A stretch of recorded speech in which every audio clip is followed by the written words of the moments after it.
So what's expected? Job growth expected to be 180,000.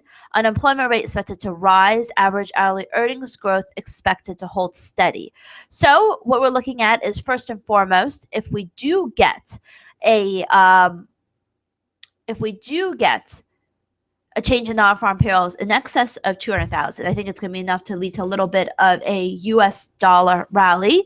Of course, we have to watch average hourly earnings and unemployment rate. The rally is not going to be significant unless job growth exceeds 275,000, in my opinion. And average hourly earnings is really key. If we get a bump up in earnings, that's going to extend the gains in the dollar. But if we get a pullback in earnings, that's obviously bad news. So,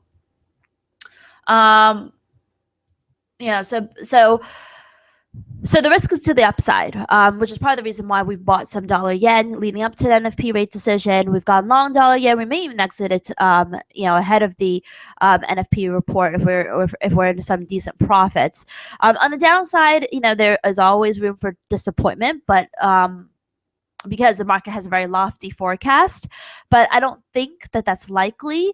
Nonetheless, the quote unquote area of disappointment that we're looking at, with anything short of, I think, 125,000 is going to be a big disappointment, as well as if average hourly earnings growth is slow. The market is weaker numbers can have much more exaggerated reaction on the markets than a stronger number, because it would validate the market's fear that the Fed is done for the next year or two.